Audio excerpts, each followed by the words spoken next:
कार्यकर्त्यांशी संवाद साधून आज शेतकऱ्यांची जी स्थिती झाली आहे त्या संदर्भामध्ये चर्चा करणं, विशेषतः दररोज 13 या हिशोबानं महाराष्ट्रामध्ये शेतकऱ्यांच्या आत्महत्या होत आहेत.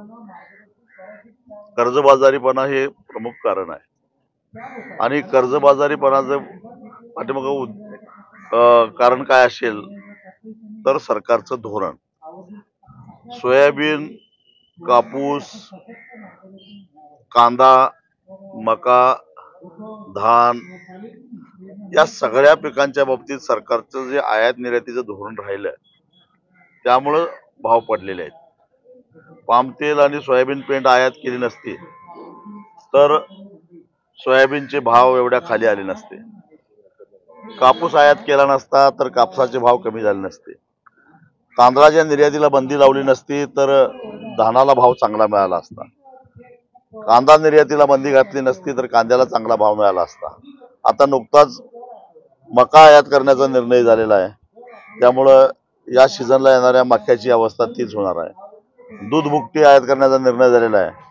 दूध उत्पादक आता रस्त्यावर उतरलेले आहेत. म्हणजे एकूणच हे मानव निर्मित संकट आहे. उत्पादन खर्चापेक्षा कमी किमतीमध्ये जर शेतीमाल विकायला लागला तर शेतकरी तोट्यात जाणारच आणि मग तोट्यात गेल्यानंतर त्या शेतीसाठी काढलेलं कर्ज फेडू शकत नाही.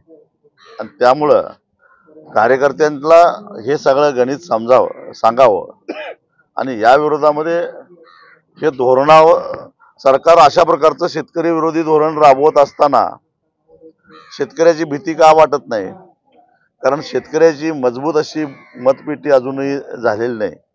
ती जोपर्यंत होणार नाही आणि शेतकऱ्याच्या मताची भीती सरकारला जोपर्यंत वाटणार नाही तोपर्यंत अशाच प्रकारची ही शेतकरी विरोधी धोरणं सरकार राबवत राहणार. मग ते कुठल्याही आघाडीचं सरकार असो ते असंच राबवत राहणार.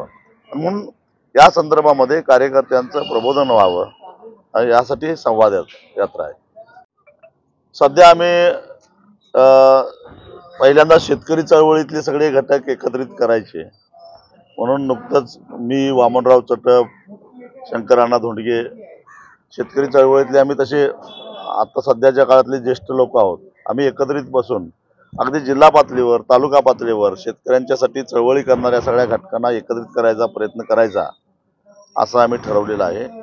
त्यानंतर चळवळीची पार्श्वभूमी असणारे जे छोटे छोटे पक्ष आहेत, सामाजिक संघटना आहेत, शहरात ग्रामीण भागामध्ये काम करणारे, त्या साऱ्यांच्या बरोबर चर्चा करायची, त्यांना बरोबर घ्यायचं आणि एक प्रत्येक मतदारसंघामध्ये स्वच्छ हाताचा, स्वच्छ चारित्र्याचा, एक सक्षम ज्याच्याकडे व्हिजन आहे असा उमेदवार देण्याचा प्रयत्न करायचा, असा प्रयत्न आमचा चालू आहे.